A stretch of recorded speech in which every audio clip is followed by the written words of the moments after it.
aí, cara, beleza? Como é que vocês estão? Meus amigos, o vídeo de hoje está dividido aqui em 4 partes para nós tentarmos compreender todas as confusões do dia de ontem, que foram muitas e todas envolvem basicamente Elon Musk, Twitter, Brasil, Starlink. E como vocês podem ver já pela imagem, eu quero começar falando ainda da questão da Starlink, porque ela ganhou ontem uns desdobramentos muito curiosos. Arthur Lira falou sobre isso em um evento para lá de badalado. Não foi só o Lira que falou sobre isso. Teve uma pessoa de peso no chamado mercado, não brasileiro, internacional, que também falou sobre isso daí. E tem mais algumas coisinhas, até percepções de pessoas muito poderosas do Poder Judiciário. Aí depois vamos falar sobre o banimento do Twitter. E a foto ali do Lula com o William Bonner não é à toa. O que a Globo fez ontem não tá no gibi. Parece que a Globo tá buscando pessoas que estão burlando as proibições da VPN. Vocês vão ver. E eu quero fazer no vídeo hoje uma comparação entre a Globo e outro jornal, que não é muito diferente da Globo.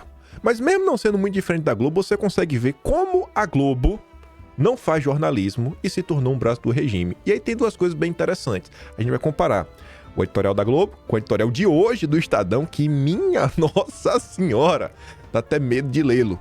E depois comparar uma nota que envolve o mesmo assunto que saiu no Estadão e a outra na Globo. E aí vocês vão conseguir ver com seus próprios olhos o que se chama de parcialidade. Aí depois vamos falar sobre ele, Jair Messias Bolsonaro, no contexto do Twitter. Confusão. E se der tempo no final, coloco algumas das minhas impressões sobre a sabatina, mas eu não acho que vai dar para falar sobre isso hoje. E vamos começar depois dessa longa introdução. A Mônica Bergamo aqui nos contando que ministros da corte divergem do ministro no bloqueio às contas da Starlink. Essa questão da Starlink tá rendendo. Talvez dê mais confusão que o banimento do Twitter. Vocês já vão entender. A suspensão do Twitter teve amplo apoio de ministros da corte, mas a decisão de bloquear as contas da Starlink, que provê serviços de internet via satélite para cerca de 250 mil assinantes, foi recebida com apreensão. Apesar de ter Elon Musk entre os seus sócios, a Starlink é totalmente independente do Twitter e não participa de suas decisões. Não poderia, portanto, sofrer penalidades por causa de uma companhia que funciona de maneira autônoma a ela. A medida poderia, inclusive, gerar insegurança jurídica. A expectativa é que o ministro reveja a medida nas próximas horas.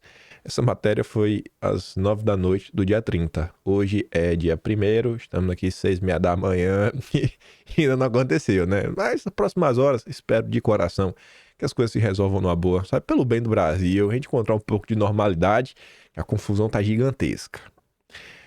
Aí, quem também comentou sobre isso, e acho que o que tá pegando é essa tal insegurança jurídica, foi o Arthur Lira. E o Lira falou isso num evento muito badalado. A gente já vai ver. Lira diz estar preocupado com o bloqueio de contas da Starlink pela decisão do ministro. Aspas. Ali tá falando do Lira, né? Eu vou dar play no vídeo, que é melhor. Como vocês podem ver, olha aqui, painel lindo atrás do Lira. Expert XP, nossa, XP Investimentos. O Lira estava no evento do Grupo Esfera, um dos grupos mais bonitos e cheirosos do Brasil. Não sei se é melhor do que o Lead, do Dória, mas são os dois maiores do Brasil, top 1, top 2. Aí você escolhe qual grupo você gosta mais. É tipo, sei lá, iPhone e Samsung, né? Tem gente que gosta do iPhone, tem gente que gosta do Android, e aí a sua escolha. É tipo isso, mas ambos top de linha, flagship, disputando aí nariz a nariz, que é o grupo mais badalado do Brasil. E aí no evento, só para grandes nomes, e parece que tinham até investidores internacionais neste evento, o senhor Arthur Lira falou isso daqui, né? E aí você sabe que o PP e o próprio Arthur Lira é um cara que gosta muito do André Esteves do BTG. Vamos escutar. Geralmente tem a máxima de que decisão judicial a gente não comenta, a gente cumpre e contesta. Mas o que mais me preocupou ontem, e nós devemos já aqui ter diversos investidores internacionais, é a gente ter a obrigação de saber separar pessoa jurídica A de pessoa jurídica B. Se a gente como a gente estava conversando ali atrás, no escândalo da Americanas, fôssemos bloquear a conta da Ambev, não seria correto.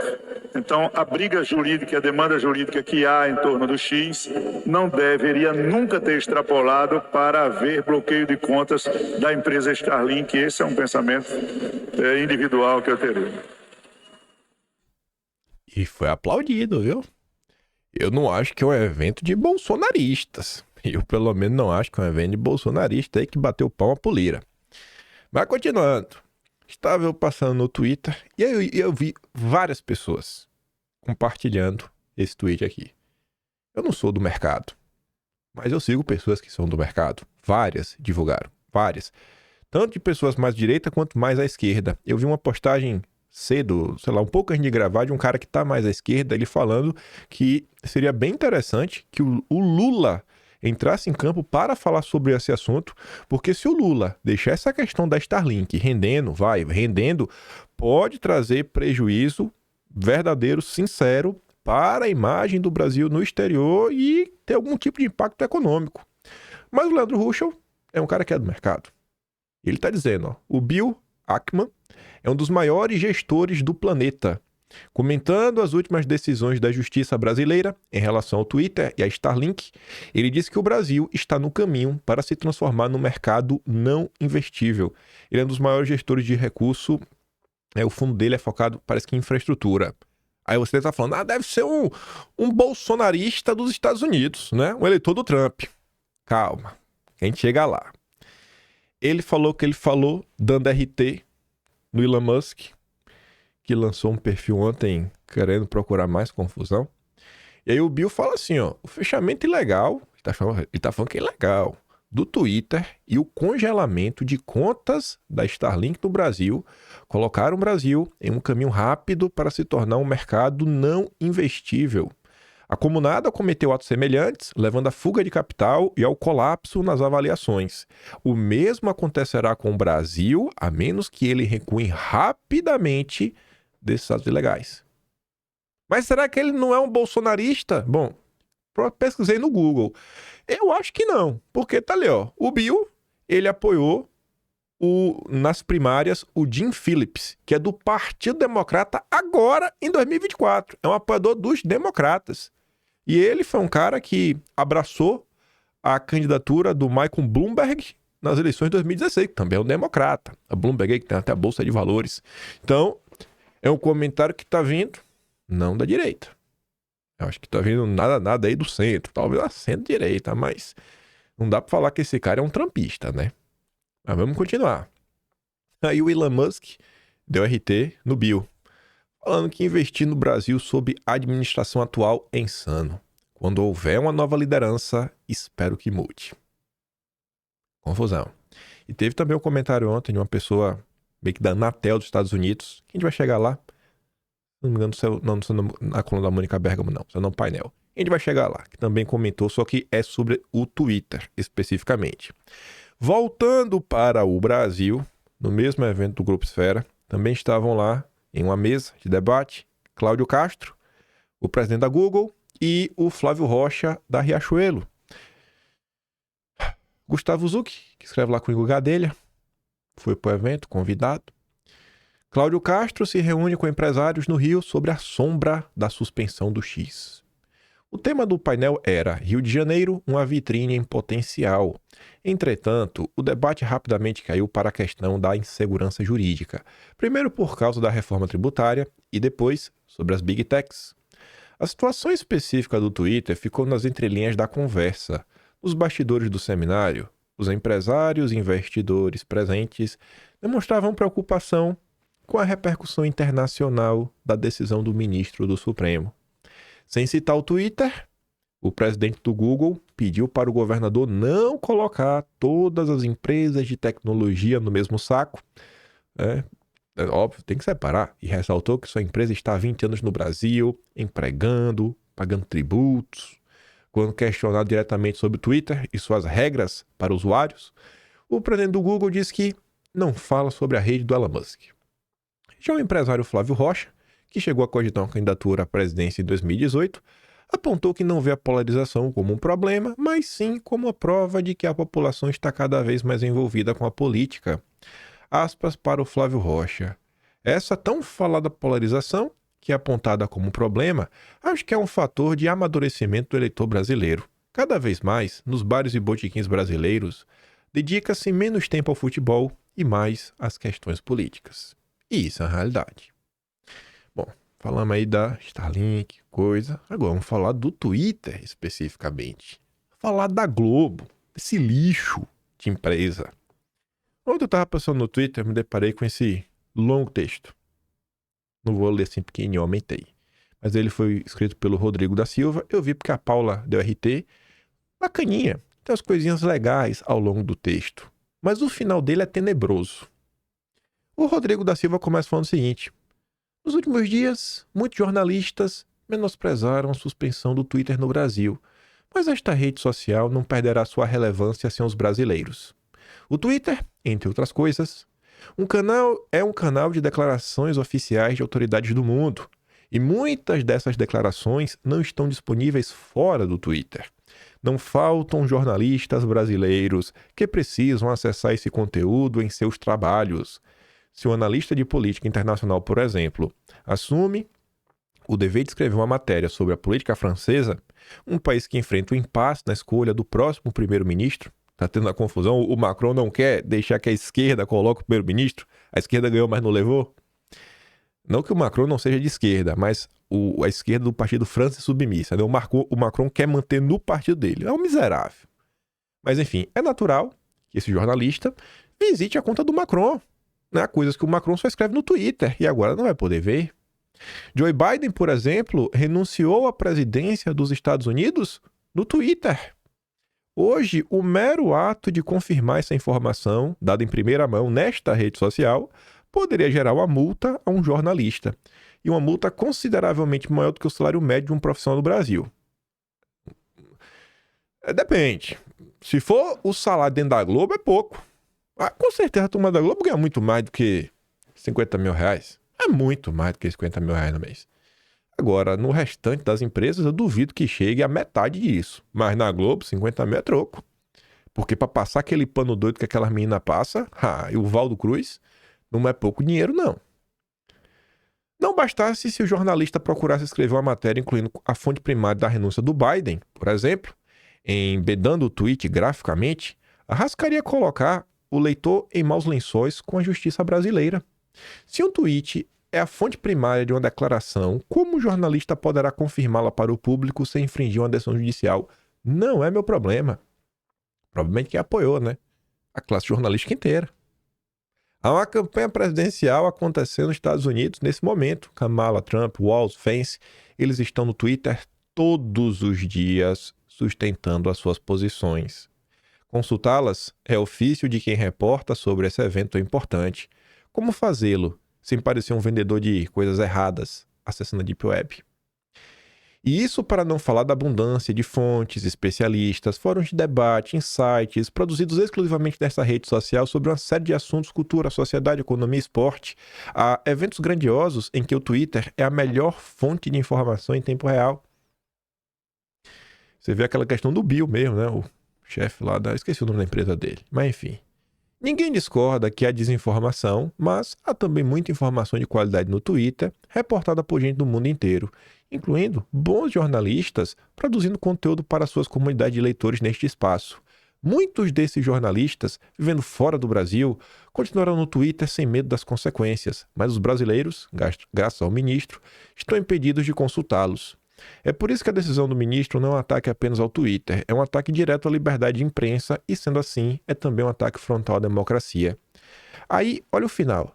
É vergonhoso que tantos colegas, jornalistas, inclusive alguns dos maiores veículos do país, que deveriam ser implacáveis defensores da liberdade de expressão e de imprensa, minimizem cinicamente a gravidade deste episódio.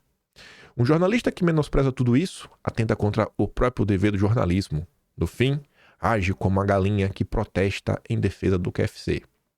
KFC é aquele negócio que vem em galinha frita, né? Gente, ele coloca pontos interessantes, seus insights, mas é um texto vexaminoso. Porque assim, você não precisa lavar a alma. Você não precisa ofender. Você não precisa xingar. Agora, de coração, como é que a gente vai sair do ponto A para o ponto B se toda vez que surge um jornalista que está indignado com a classe, com outro jornalista, com um grupo de imprensa, eles não conseguem sequer citar o nome? Se o problema é o posicionamento de muitos jornalistas, e isso é um problema, a gente chegou assim, por que esses jornalistas não conseguem citar a Rede Globo nominalmente? Por que essas pessoas não conseguem citar o Valdo Cruz nominalmente quando ele defendeu a censura? Por que as pessoas não conseguem citar Daniela Lima nominalmente quando foi lá no episódio a maior fake news do ano? Até agora nada superou, que foi a história do computador da BIM que tava com o Carlos Bolsonaro, que depois viu que era mentira. Gente, cadê a verdade? Cadê a luta pela verdade? Vocês não estão preocupados com nada. Vocês não conseguem criticar a Globo porque o sonho desses jornalistas no final do dia é ir trabalhar na Globo. No dia que for lá e receber mais de 50 mil de salário, ninguém vai reclamar de censura. Só reclama quando não tem empregado na Globo. Eu só levo a sério a opinião de jornalista mesmo, que o cara aponta o dedo pro seu colega quando faz uma coisa errada. Porque quando é o blogueiro bolsonarista, quando é o influenciador bolsonarista, na melhor das hipóteses, o comunicador bolsonarista, aí essa turma é a primeira a botar o dedinho na cara. Primeira! Mas não pode falar dos intocáveis da Globo. E aí vocês vão entender. Olha a Globo. Rapaz, e os cara é safo.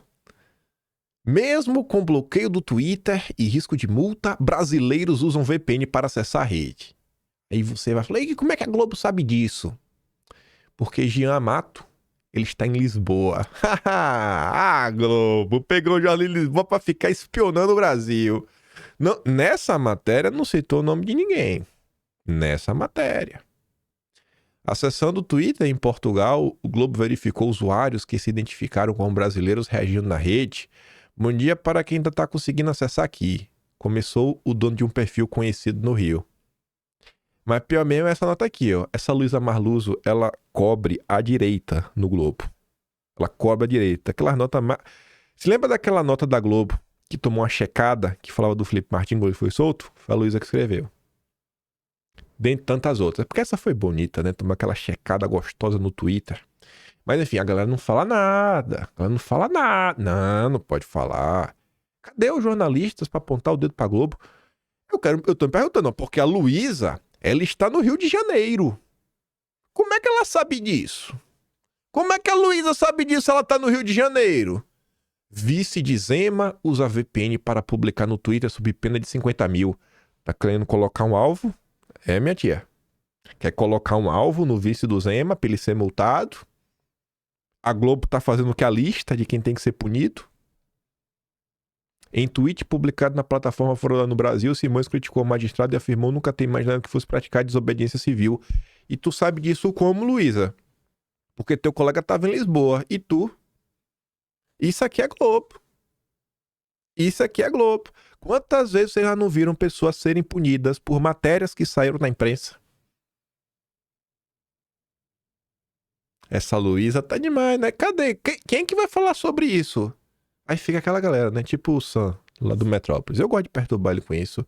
Ai, é triste ver os colegas que fazem isso. Fala da Globo, cara. Fala da Globo. Olha isso aqui. O repórter Renato é normal, esse tipo de padrão. Quem segue ele... Quem já viu essa peça sabe como é. Petista dodói. Mas o comentário que brilhou mesmo foi da Lídia. O Renatinho fala que o Twitter saiu no ar no Brasil após a recusa do Elon Musk em cumprir leis locais, afirma The Guardian. Aí a Lídia fala, rapaz, a Claro não está cumprindo o papel dela. Pois eu fui na loja relatar o ocorrido e eles me disseram, retira o aplicativo. Eita, poxa! Lá vai a X9. Gente, imagine o que faz uma pessoa sair de sua casa pra ir numa loja, né, de uma operadora qualquer e falar, ô, o Twitter ainda está no ar.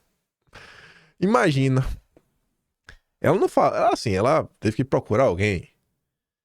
Se for o gerente, menos mal. Mas normalmente o cara que tá ali na frente é o peão, né? O peão acordou cedo.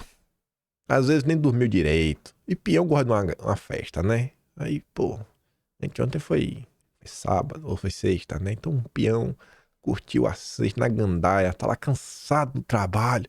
Aí vem Dona Lídia pra falar pro peão que o Twitter não saiu do ar. O peão tá olhando assim, fala, rapaz, não é possível não. Eu não tô ganhando insalubridade. O meu salário não cobre esse tipo de pergunta. Deus abençoe todos os atendentes das lojas de celular do Brasil, porque igual a Dona Lídia não deve faltar, né? Petista. Isso é o PT. Isso daqui é o que virou a esquerda no Brasil. Tem que moldurar isso daqui pra eternidade. Vai estar no Atlas, né? Óbvio. Mas esse é sensacional. Esse aqui é sensacional, Dona Lídia. Já pode trabalhar na Rede Globo, junto com a Luísa, para começar a caçar as pessoas que estão, né, descumprindo a lei.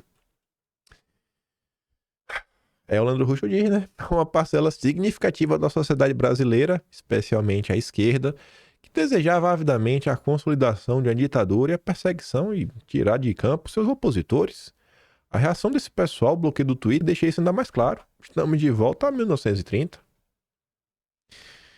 Uma coisa que é interessante, muita gente está usando VPN. Essa conta do Monark, ela estava proibida de ser... ela estava bloqueada para usuários brasileiros.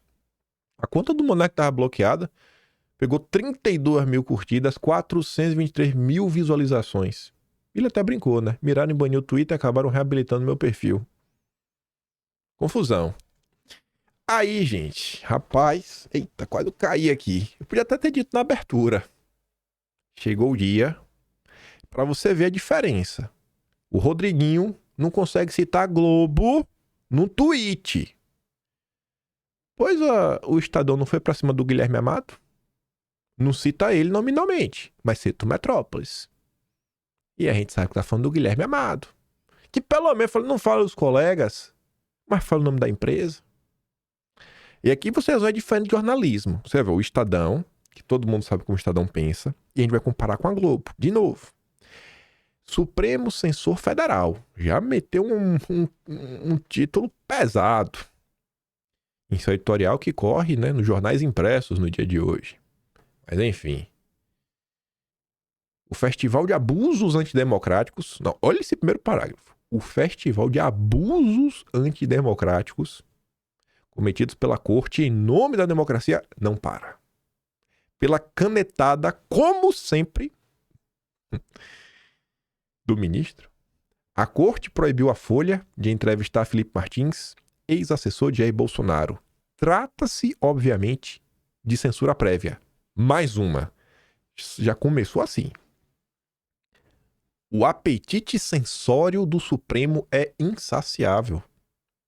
Já em 2019, impôs censura a uma reportagem da revista Cruzoé, que revelava o codinome do ministro Dias Toffoli nos arquivos da Odebrecht. Recentemente, impôs a remoção de publicações em que a ex-mulher do deputado Arthur Lira acusava ameaças de agressão.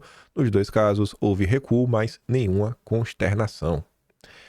Mais assintosos são os bloqueios de perfis sociais, expedidos sem ofício, sem fundamentação, com multas draconianas no âmbito dos intermináveis, elásticos, sigilosos, inquéritos sobre fake news e mídias digitais. Ao abrigo deles, por sinal, o ministro censurou críticas de empresas de tecnologia ao pele das fake news. Olha esse nome. O Estadão se refere ao pele das fake news pelo nome que ele tem. Pele das fake news. Vocês vão saber porque eu estou falando isso. Quando a gente fala da Globo. Nas eleições de 2022, o Tribunal Superior Eleitoral, sob a presença do ministro, censurou previamente um documentário sobre o atentado a Bolsonaro e ordenou a remoção de posts que apontavam o apoio de Lula ao ditador nicaragüense Daniel Ortega, entre outros.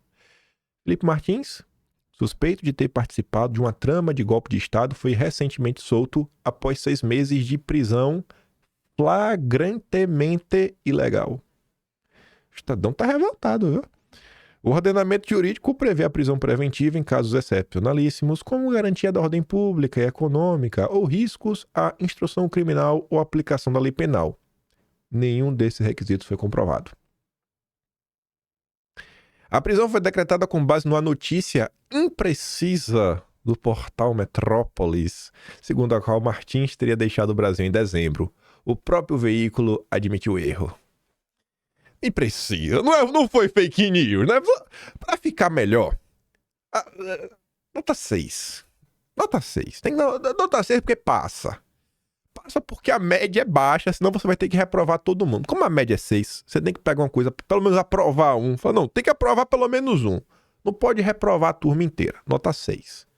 Para ganhar um 10, só trocando o termo imprecisa para fake news e, em vez de botar só portal Metrópolis, tem que colocar publicada pelo jornalista Guilherme Amado no portal Metrópolis. Aí ficava 10. Com base numa fake news, publicada pelo jornalista, pode até chamar jornalista, Guilherme Amado do portal Metrópolis. Aí ficava show. Aí é 10. Aqui é 6. Mas já tá valendo. Você vê que o Rodrigo da Silva não consegue citar os tais jornalistas e veículos de imprensa que coadunam o que está acontecendo. Mas o Estadão consegue apontar problemas e citar os seus coleguinhas. Felipe Martins não precisaria provar sua inocência, mas provou, com documentação exaustiva. A PGR recomendou a soltura em março, mas foi ignorada. Só em agosto, o ministro determinou, mas ainda assim, com medidas restritivas, também sem fundamento, entre elas a proibição de publicar em redes sociais. Agora, Felipe Martins foi proibido de conceder entrevista. A inacreditável justificativa é que isso violaria uma das medidas cautelares, a de não se comunicar com outros investigados na suposta trama golpista. Acaso Felipe Martins mandaria mensagens cifradas para eles? Felipe Martins nem sequer deveria estar sob jurisdição do Supremo, já que não tem prerrogativa de foro. Mas o mais estupefaciente é que ele não só foi condenado por nenhum crime, como nem sequer é acusado. Simplesmente não há denúncia. Em 2019, no mesmo dia em que o ministro determinou a censura da Cruzoé, o Supremo revogou uma decisão que impedia Lula, à época preso, de conceder entrevista, sob a justificativa de que isso era censura prévia. Lula fora condenado em 2 instâncias, mas Felipe Martins, que nem sequer é réu, vale a lei da mordaça. Ou seja, a corte não só cometeu abusos antidemocráticos em nome da defesa da democracia, mas estes abusos são ad hoc típicos de tribunais de exceção, as favas à Constituição e às leis. O que vale agora é o que passa pela cabeça do ministro. E o editorial de ontem também foi bem pesado aí para o Estadão. O Estadão tem que dar uma respiradinha. O Estadão tá demais. Onde o Estadão falava de forma mais específica sobre o Twitter e sobre a Starlink. Aí vamos comparar. A gente viu o do Estadão de ontem, o do Estadão de hoje. Aí vamos comparar desse lixo. Esse lixo chamado Rede Globo. Tem que falir, tem que ir à falência. Não é o cara chegar lá e ir na canetada. Não. Cabe à população acordar para esse mal que aflige o país. Musk deve cumprir ordens, mas o Supremo não pode estar a polar. Você vê a manchete e fala, não é bacana, né? Pô, a Globo vai tentar analisar onde um errou, outro errou, tentar procurar aí um ponto de convergência. Engano seu. A reação do ministro, a recusa do Elon Musk, blá blá, apresenta pontos extremamente controversos. O primeiro foi notificá-lo por meio de um post de rede social. Que farão agora os oficiais de justiça diante da árdua tarefa de notificar alguém que evita ser encontrado? Usar as redes sociais do cidadão? Cabe tal procedimento em nosso sistema de justiça? Ou a inovação valerá apenas para os ministros da corte? É verdade que Elon Musk acabou dando ciência à notificação, né, ao respondê-la de modo grosseiro, mas o certo teria sido enviar uma carta rogatória, comum, né, dos mortais, né, que tem que recorrer quando se depara com a situação semelhante. O segundo ponto, ainda mais heterodoxo e esdrúxulo, foi o congelamento das finanças de outra empresa, que é a questão da Starlink, né? A medida é tida como ilegal por juristas respeitados. É certo que chegar a Musk é difícil, mas por moroso que seja o processo, ele tem que ser feito dentro da lei. Espera-se que o plenário corrija esses desvios, nenhum ministro deve ser considerado imune a erros ou dono da palavra final. Diante da reiterada arrogância de Musk, não restou alternativa se não suspender o X no país para que o Brasil pudesse exercer sua soberania. Bom, segundo a Mônica Bergamo, o Elon Musk, ele procurou pessoas, mas ninguém quis assumir a representação com medo de ser preso. Então é meio complicado. Você fala assim, não, você vai ter que ter um representante. Pô, ele foi atrás de representante, ninguém quis ser. E aí, como é que faz? Como é que faz nesse caso? Ele foi atrás, não achou. O Tom tá com medo de ser preso. Foi o que a Mônica Bergamo noticiou. Não sou eu, foi a Mônica Bergamo.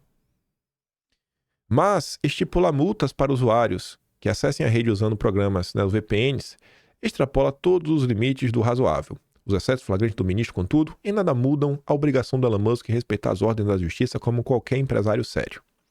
É sintomático que Elon Musk se diga libertário, mas critique democracias como França, Reino Unido, sim, Brasil, eu adoro a democracia brasileira, que tentam regular a selva que as redes se transformaram. Na Índia, país que enfrenta um preocupante recuo democrático. Ele acatou todas as determinações para remover conteúdos e contas de jornalistas que incomodavam o regime do premier Narendra Modi. O Modi é um cara mais à direita, né? Parece aí que a Globo tá preocupada, porque é de direita. Se fosse de esquerda, banha de todo mundo, usa a turma dos Soros, a Globo não tinha falado nada. Tá bom. Na Turquia, respeitou a ordem para reduzir o alcance de tweets críticos ao governo autoritário do Tayyip Erdogan. Nos Estados Unidos, onde a lei é mais tolerante, com discursos considerados criminosos em outros países, as plataformas precisam tomar cuidados. Durante Fica em Casa, Facebook e Instagram cederam a pressões do governo, reduziram o alcance de conteúdos criticando o fechamento de escolas.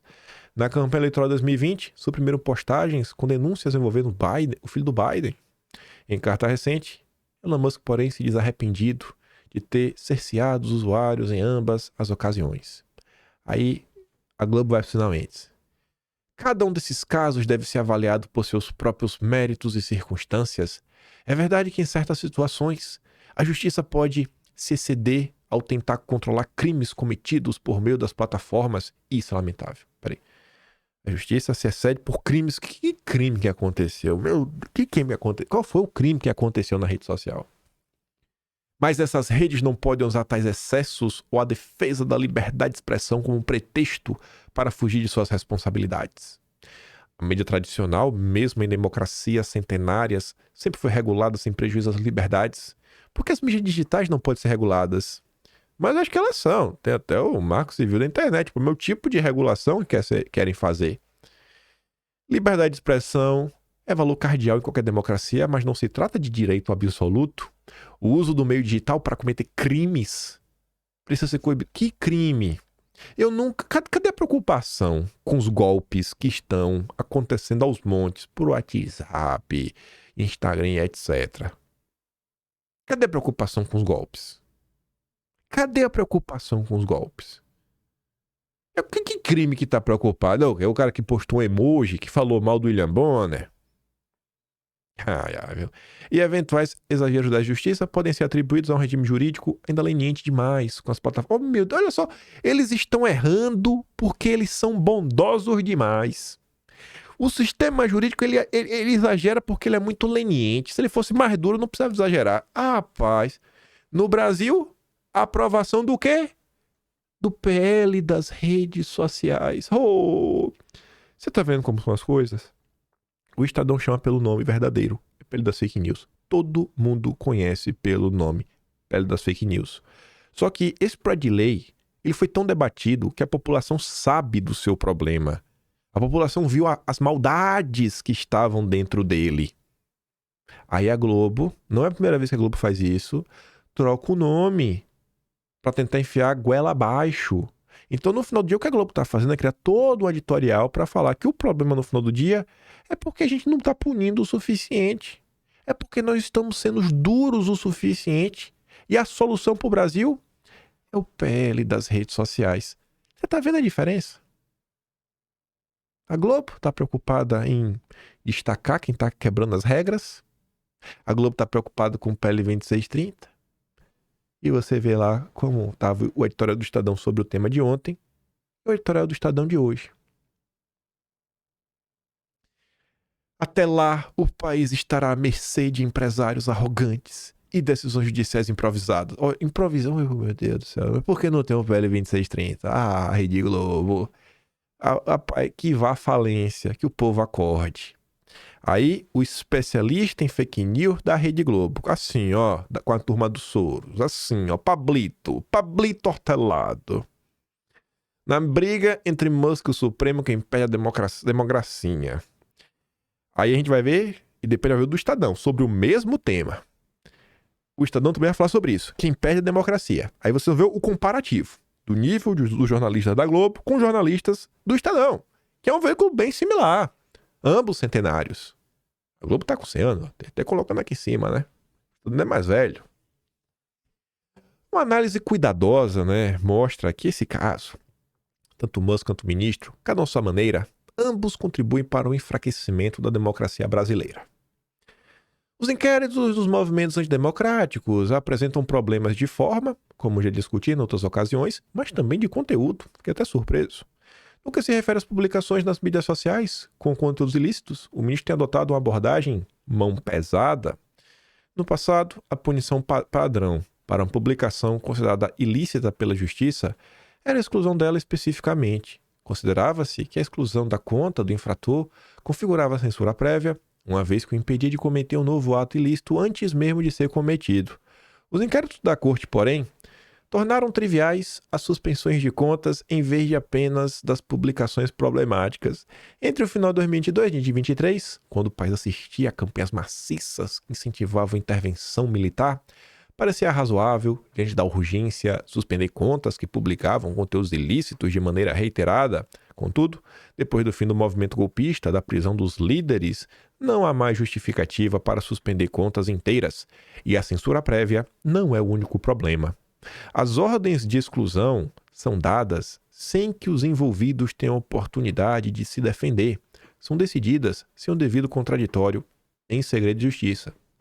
Até aqui tá bem bacana, assim, surpreendente aí o Pablo Hortelado. Nada disso, é claro, justifica a resposta moleque de Elon Musk. O empresário determinou que o Twitter tornasse público os pedidos de suspensão de contas que corriam em segredo de justiça. O ministro dobrou a aposta e ameaçou prender os representantes da empresa se suas determinações não fossem cumpridas. Musk então determinou o fechamento da subsidiária do Brasil e desligou o representante legal. Enquanto a disputa crescia, Elon Musk tratava com escárnio as tentativas da justiça de enquadrá-lo. Nas últimas semanas, a justiça brasileira tentou de todas as formas intimar o Twitter, que não tinha mais representante ou advogado constituído no país.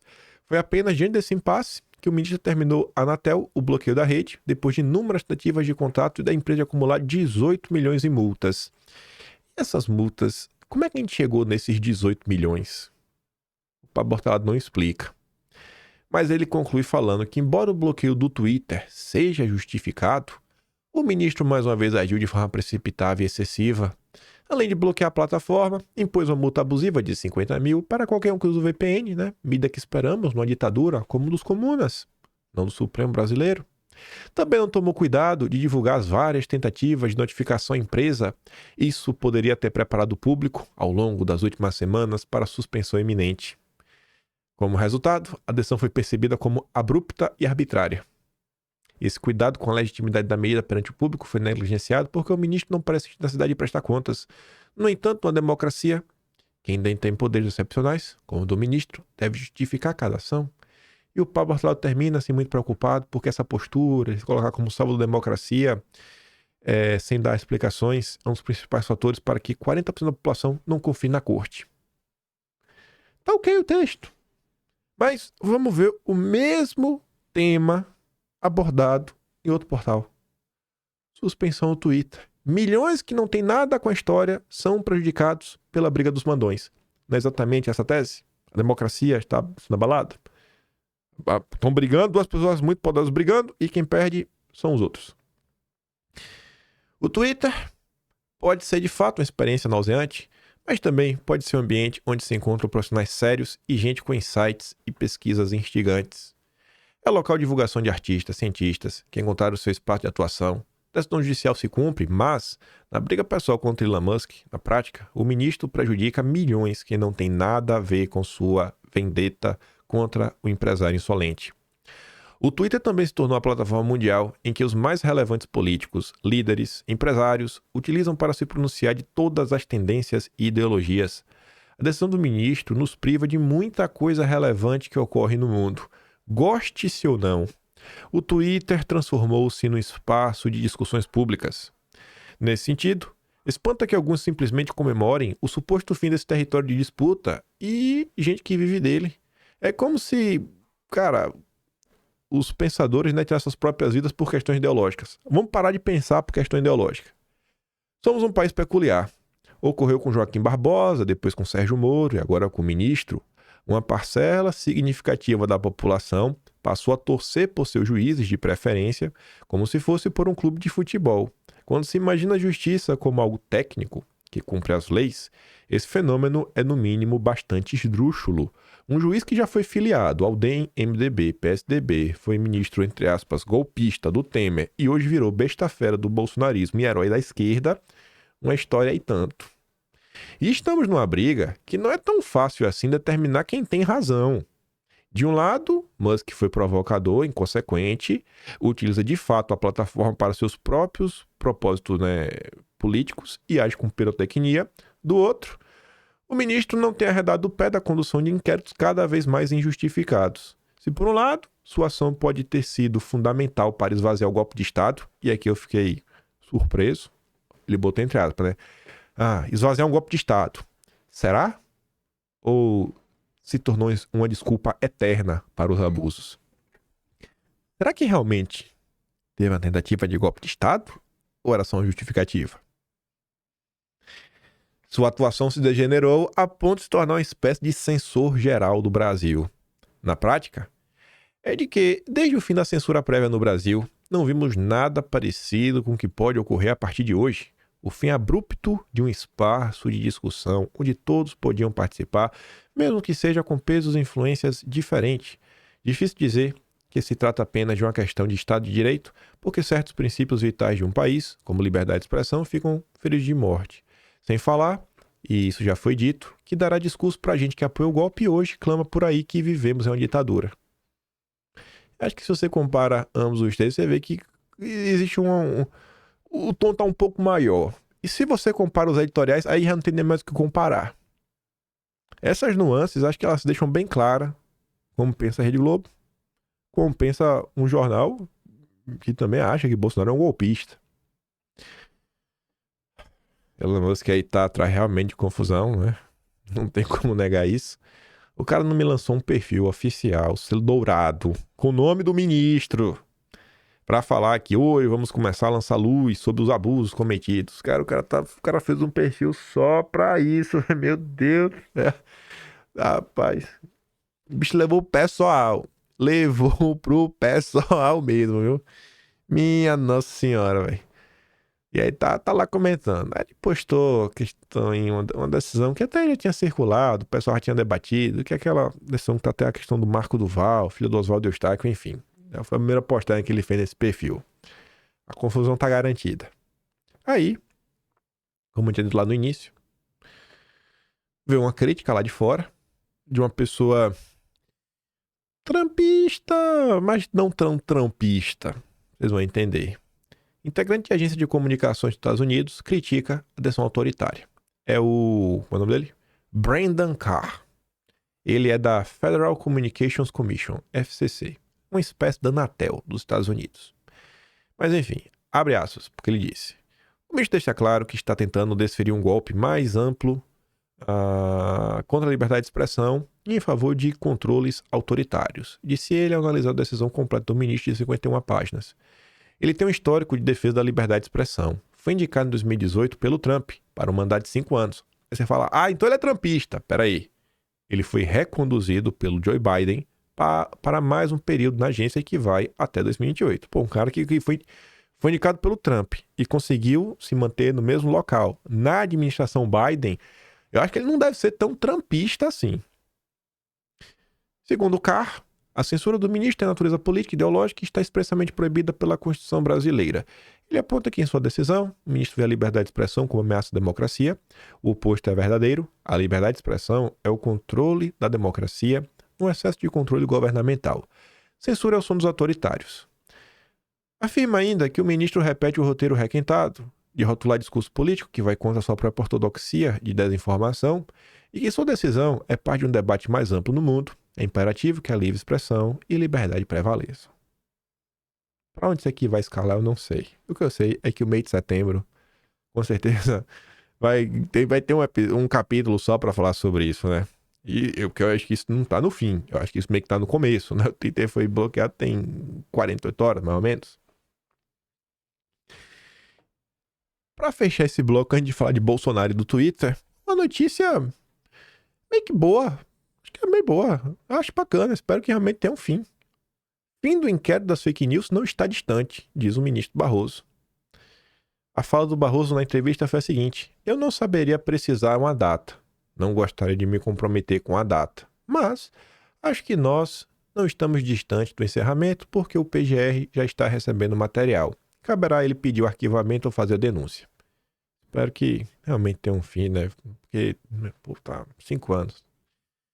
Na mesma entrevista, o Jornal da Folha fez uma pergunta para o ministro, perguntando o seguinte: como você ouviu a decisão do ministro de suspender o Twitter? Eu já disse publicamente e repito que uma empresa que se recuse a apresentar um representante legal no Brasil não tem condições de operar no território brasileiro. Mas ainda vou avaliar o caso concreto, caso seja levado ao colegiado, e eventuais recursos, sempre considerando todos os argumentos. Barroso deixa meio que aberta a possibilidade de, não sei, mudar de opinião, levar ao colegiado. Espero que o pessoal entenda, assim, eu sei que Elon Musk não tá seguindo, mas, poxa, eu queria muito que as pessoas conseguissem achar algum tipo de consenso. Porque quem perde no final do dia, gente, são os brasileiros como um todo. Eu acho que... Poxa, eu não quero ver as pessoas precisando usar VPN pra estar no Twitter, sob o risco de ser multado. Espero de coração que o pessoal consiga achar um consenso mínimo. E aí vamos falar de Jair Messias Bolsonaro nesse contexto. Vejam só. No dia 30, o Constantino fez esse tweet aqui, ó. Num dia como hoje, o silêncio de Bolsonaro e Pablo Marçal sobre a censura ao Twitter é inaceitável. Como é ensurdecedor o silêncio dos ministros supremos bolsonaristas, o terrivelmente calado e o outro lá. Beleza. 9h30 da noite. Sem querer criar muita confusão, né? Diversas pessoas também falaram isso. Mas o Constantino tem um perfil maior, né? É uma pessoa de destaque dentro da direita. Olha essa matéria da Revista Oeste. Bolsonaro diz que bloqueio do Twitter é golpe duro contra a liberdade. Ex-presidente fez postagem no Instagram e discurso em comício. A Folha de São Paulo também noticiou. Bolsonaro associa bloqueio do Twitter à ditadura e diz que seria preso se estivesse no Brasil no 8 de janeiro. No Metrópolis, duro golpe à liberdade, diz Bolsonaro sobre bloqueio do X. Eu já falei algumas vezes, eu acho que às vezes a direita ela fica muito presa na estética. Ai, não sei quem, não falou nada, etc, tudo mais. E, assim, pode me chamar de passapanista, mas eu acho que não teve nenhuma situação que envolveu liberdade de expressão que Bolsonaro ficou calado. Nem quando era o seu próprio governo, que foi no caso Santos Cruz, Bolsonaro ficou calado. Então, esse tipo de questionamento, sabe? Botar dedo na cara de Bolsonaro, ele nunca se furtou a comentar sobre esses assuntos. Eu não acho que seria agora. E aí, antes de mostrar o que Bolsonaro disse, até aqui para olhar para o Constantino, bota a mão na consciência. Acaba falando com muita gente, né? O Constantino tem uma audiência grande, fala com muita gente. E isso já está acontecendo até uns dias, não o Constantino, mas tem um movimento organizado dentro da direita para destruir Bolsonaro. Vai ter um capítulo no Ata só para mostrar isso, só para relembrar ao longo do mês de agosto. Ao longo do mês, a gente mostrou aqui questão de eleição, críticas. A Caatinga vem de longe, eu sei quem são as peças. Mas só para mostrar aqui, eu acho que a justiça tem que ser feita. E eu sempre passo pano pro Jair. Mas enfim, a decisão do Twitter foi no dia 30. Onde é que tava Bolsonaro no dia 30? Fui lá no Twitter dele olhar, né? Tava num comício, que é dia 30. Aqui, também dia 30. Ó, 10 da manhã, ele tava aqui, no dia 30. 1 da tarde, ele tava aqui, também no dia 30. 5 da tarde, ele também tava aqui. E a decisão do Twitter foi mais ou menos nesse horário. E o bicho tava aí, tava rodando. No dia anterior, dia 29, à noite, Bolsonaro no comício. Chegou, né, mais cedo, e em cidades diferentes. Se você ver, ó, vamos lá aqui voltar. Aqui ele tá em Cianorte, aqui tá em Maringá, aqui tá em Arapongas, aqui tá em Campo Mourão, Mais cedo estava em Assis Chateaubriand. Mais cedo estava em Marechal Cândido Rondon. Isso no dia 29. No dia 28, de noite, 8 da noite, ele estava em Foz do Iguaçu. Estava em Foz do Iguaçu também ao longo do dia. Ele saiu, na verdade, 9 da manhã. 9 da manhã estava pegando o voo. Então, assim, às vezes o pessoal cobra. Fala alguma coisa, Bolsonaro. Cara, espera aí um tempinho, ver se ele não vai falar. Antes de querer colocar o dedo na cara. Eu sei que tá todo mundo assim com os nervos à flor da pele, mas vamos ter paciência. Eu achava que aquele episódio do Sérgio Moro já tinha ensinado pra algumas pessoas que não adianta essa agonia, cara. Aquele episódio foi bacana, que muita gente pulou do barco, do Jair. Eu adorei, desde o dia zero. Foi não porque o meu canal cresceu. Não, mas não foi por isso, é porque eu já tava com o material todo pronto. Falei, finalmente eu vou poder criticar o Sérgio Moro sem ser cancelado. E aí você vê, ó, para e pensa. Bolsonaro não é nenhuma criança, tem mais de 60 anos. Mas pegou o avião às 9. Ele acordou no mínimo, eu chuto aí, 6 da manhã. Antes disso daqui, Bolsonaro tá em campanha todos os dias nos últimos 30 dias. Olha nos últimos 30 dias, vê se você viu um dia que não teve ele rodando pelo Brasil. Então acho que é uma coisa meio cansativa. Teve campanha no dia 28 inteiro até a noite, Foz do Iguaçu. No dia 29 inteiro até o final da noite. No dia 30, possivelmente também. Aí ontem, que foi dia 31, no primeiro comício que ele participou, no primeiro comício que o Bolsonaro participou, ele falou do assunto. Ok, então, vamos ser um pouco mais justos, vamos respirar um pouquinho, velho. Vamos, respira, confia no velho Jair, velho. O velho Jair não é uma pessoa má. Toda vez o velho tem que ficar provando que ele não é um safado. Pô, cara, o velho vai falar. E falou no comício, saiu na imprensa inteira. Vou ver aqui um pedaço da fala de Bolsonaro.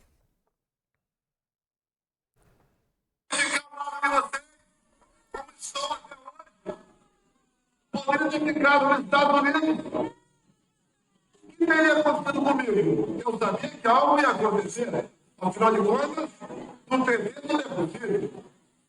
O que teria acontecido comigo se eu estivesse no Brasil no dia 8 de janeiro? Até hoje.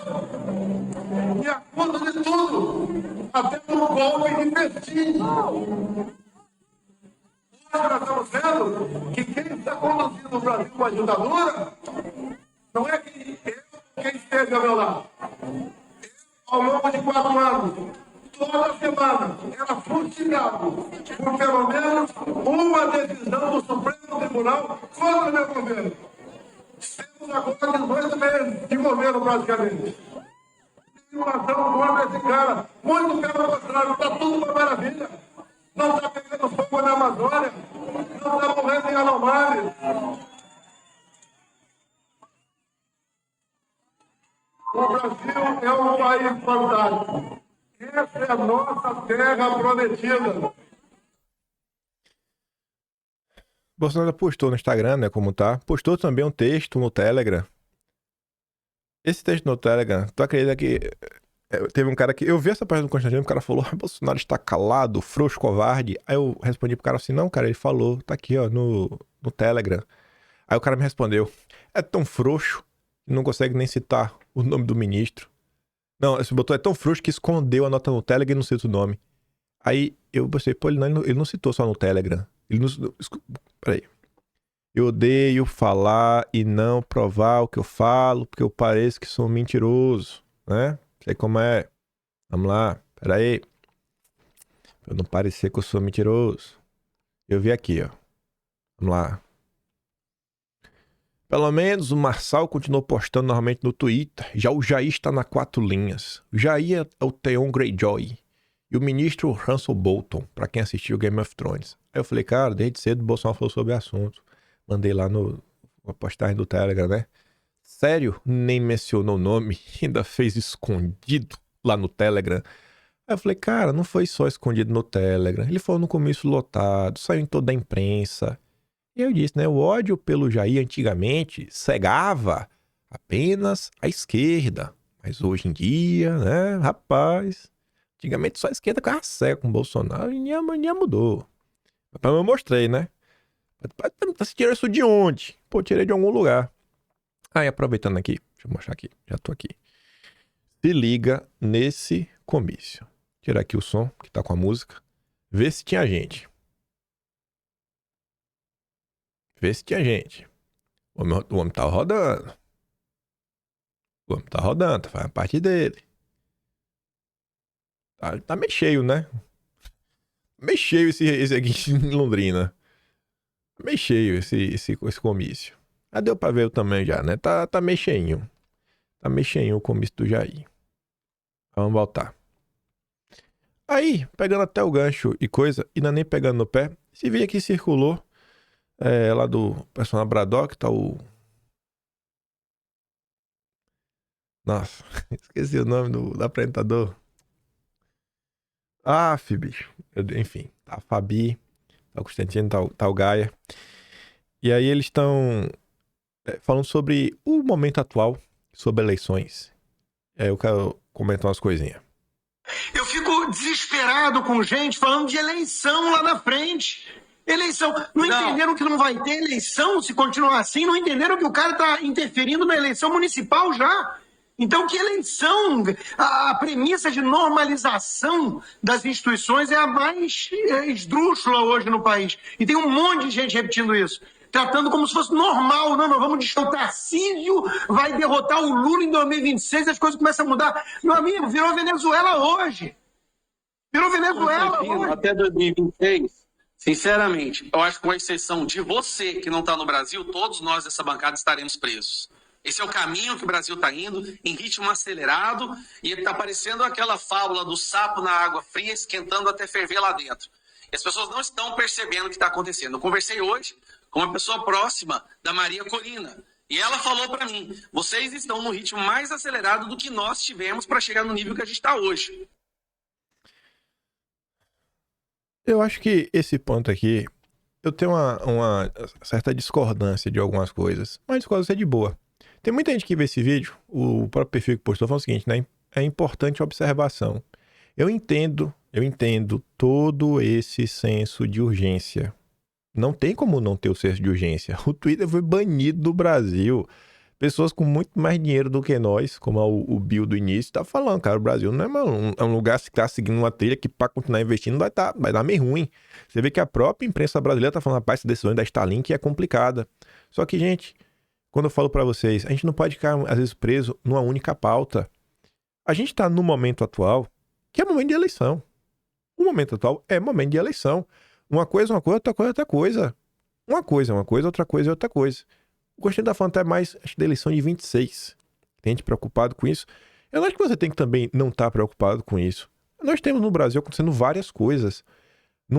Eu não acho que tem que ter uma coisa só na cabeça. Eu acho que a gente tem que olhar sempre de uma forma assim meio ampla, sabe, os assuntos. Falar, cara, vamos dar uma olhada aqui, com calma, vamos respirar. É um momento tenso. Mas eu tô falando com vocês como alguém que eu acho que eu sou uma pessoa que quer ver as coisas melhorarem, né? Eu acho que se você olhar um histórico dos meus comentários ao longo dos anos, acho que vai dar pra ver que eu sou um cara que quer ver o Brasil dar certo.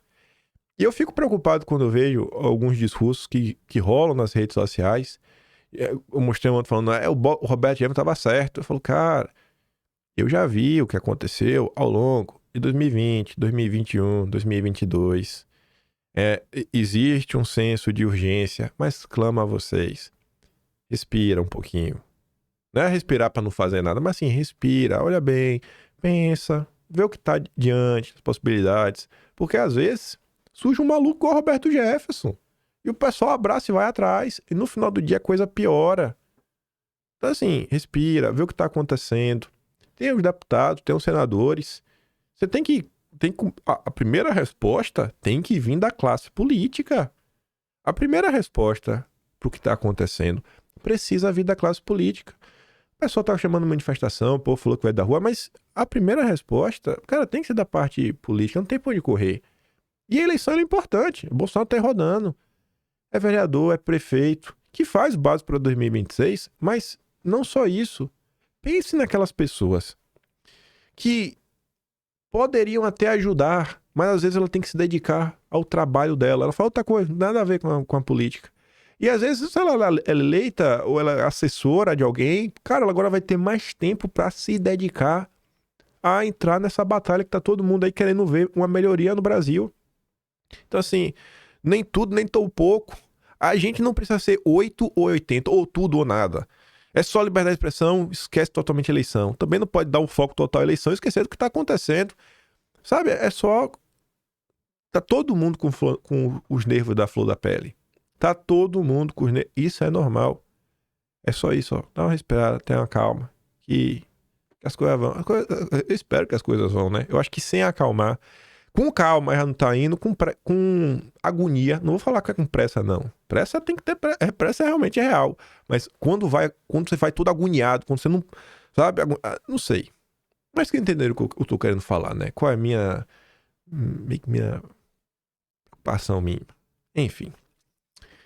Falando rapidamente aqui sobre a sabatina da Marina, a gente deve abordar isso daqui de forma um pouco mais aprofundada no Quinto Elemento. Falei ontem na sabatina, mas eu quero pontuar aqui algumas coisas, que até tem a ver com essa questão no Twitter. Quem acompanhou, quem já assistiu, eu acho que pode entender porque eu não vou apoiar a Marina no primeiro turno, mas caso ela vá para o segundo turno, eu apoio ela contra o Guilherme Boulos. No primeiro turno, assim, impossível. E não significa porque eu sabatinei ela e não gostei das respostas que o Marçal é melhor ou que o Nunes é melhor. Às vezes as respostas poderiam ser até piores. A primeira pergunta seguiu a ordem. Eu perguntei da direita. Eu não gostei de várias respostas da Marina que foi em termos similares. É um corporativismo, porque é o seguinte... Todo mundo cobra Bolsonaro sobre o apoio a Nunes. Todo mundo cobra Bolsonaro sobre o Valdemar. Todo mundo cobra Bolsonaro sobre pessoas que estão próximas no seu redor, que ele indicou, etc. Tudo mais. Eu perguntei... A Marina deu entrevista no nome do Felipe Dávila. O Infomano, eu acho. Eu abordei essa entrevista em algum momento, que é da questão do crédito de carbono. Ela tem proximidade.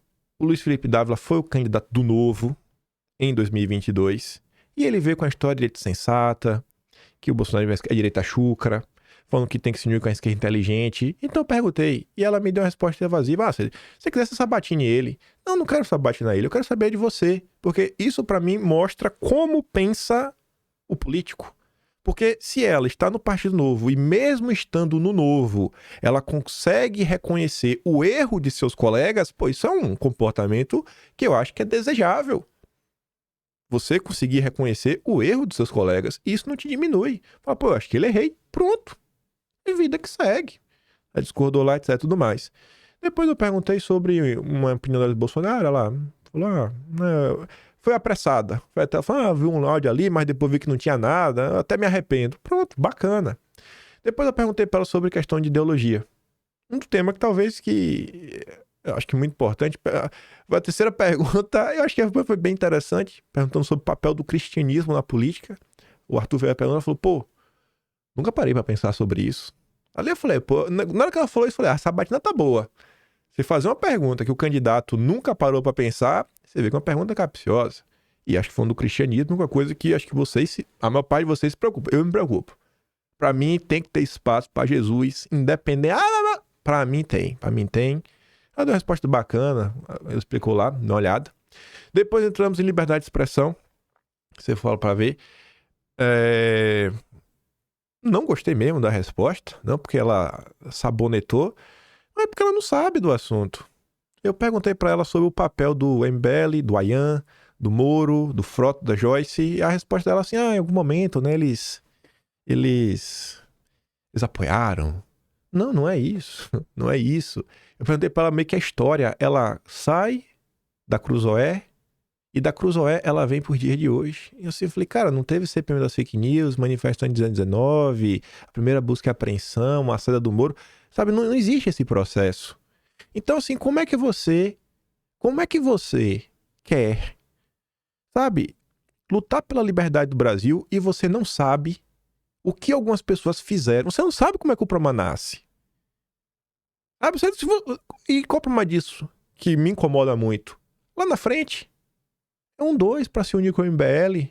Porque falou, não, porque o MBL, eles erraram, eles criticaram no passado. Não foi só uma crítica. Não foi só uma crítica. Se fosse uma crítica, beleza. Crítica, o cara pede perdão, vida que segue, a gente não se importa. Então, assim, Pessoa que ser prefeito da cidade mais importante do país não faz a mínima ideia quem é Luciana Ayan. Depois eu perguntei sobre a questão da saúde. Eu trouxe o político de maior destaque do partido dela, que é o Romeu Zema. O Zema fugiu do palco do CIPEC quando questionado sobre a questão de tomar o negocinho.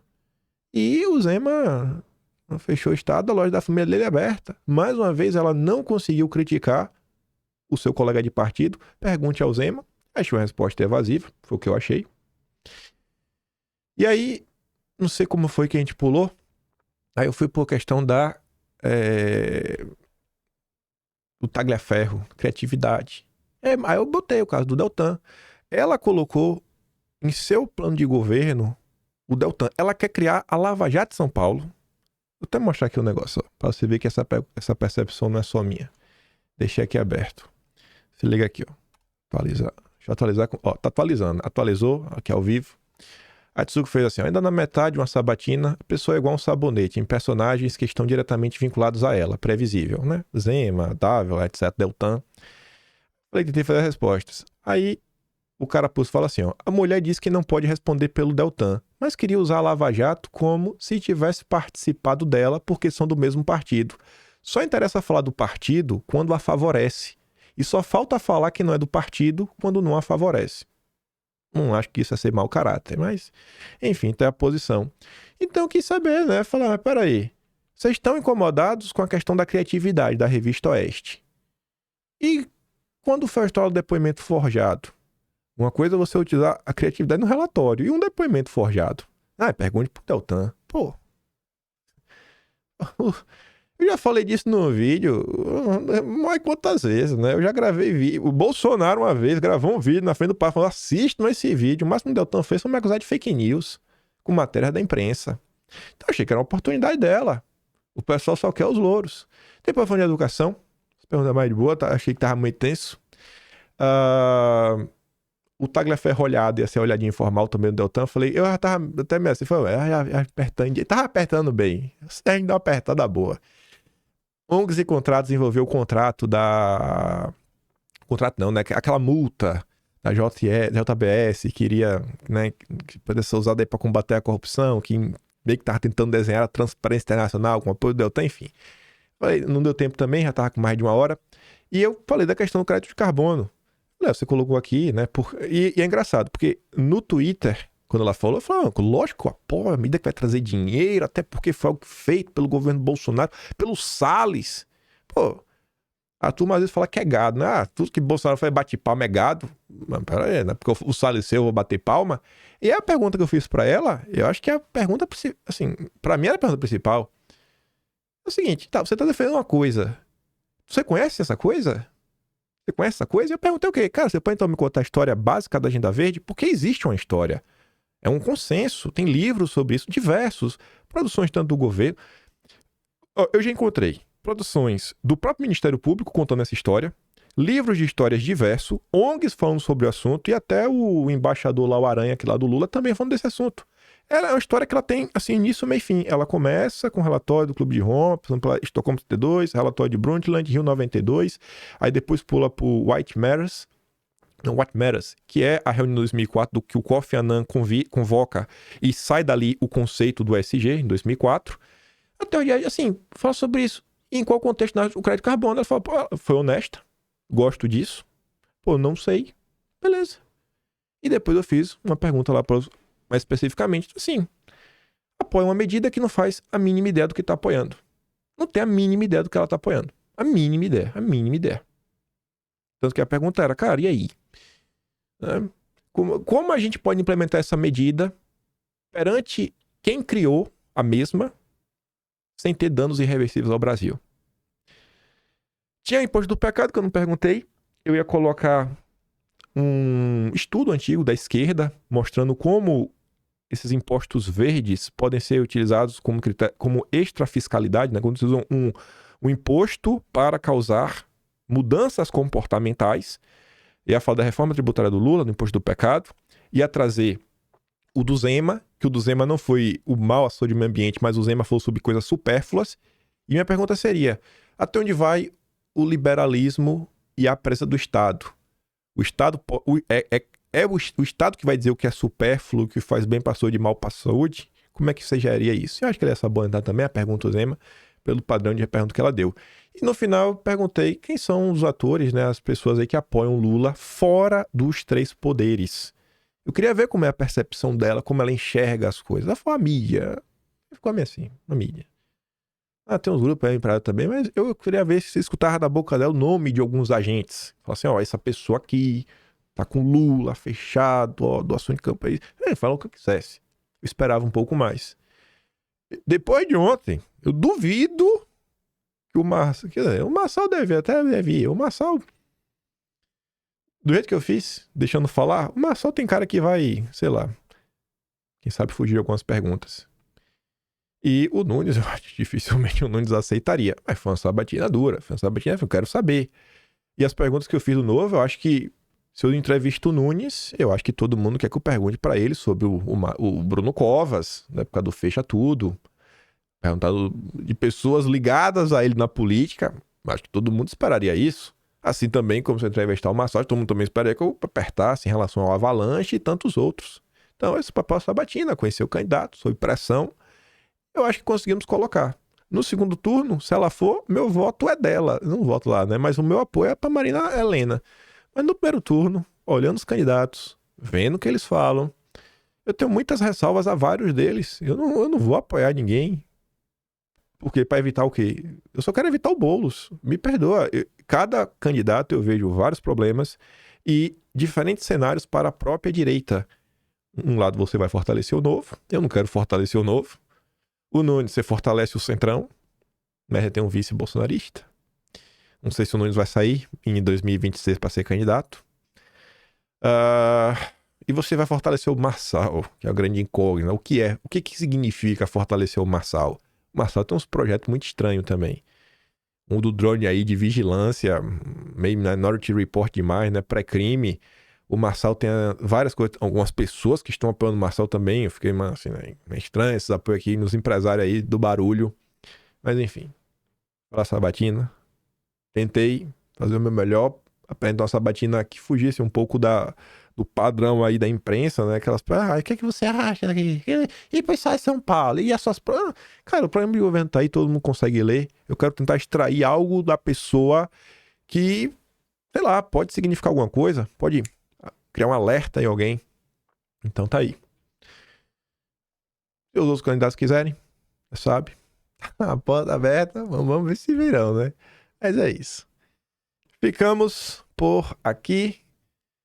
Se gosta do meu trabalhinho, quiser me ajudar mais, passa lá no canal, tem um botão de valeu, tem o peito da descrição e tem um Atlas brasileiro. Se a Marina Helena tivesse lido o Atlas, ela saberia falar bastante sobre liberdade de expressão, os problemas da direita. Teve uma pessoa que respondeu no Super7 ontem, se ela tivesse assistido o episódio 1500, ela saberia que é o dossiê especial que eu conto a história como saímos da manifestação do 26 de maio até a primeira busca e apreensão. Documentado. E aqui começou o problema. Aqui realmente entra o aspecto jurídico contra a direita brasileira. Mas, volto a falar, isso não faz da Marina pior do que o Nunes, não faz a Marina pior do que o Marçal, nem melhor também. Então, respira. Eu tô dando as minhas impressões sobre a sabatina, a gente deve comentar sobre isso com mais profundidade lá no Quinto Elemento. Possivelmente deve comentar no fio, puxando o fio que vai ao ar na sexta-feira. Mas eu vou avisando vocês ao longo da semana. Aquele grande beijo e abraço. Compartilhe. E volta amanhã. Aquele grande beijo e abraço. Tamo juntos. Valeu, meus amigos. Fui.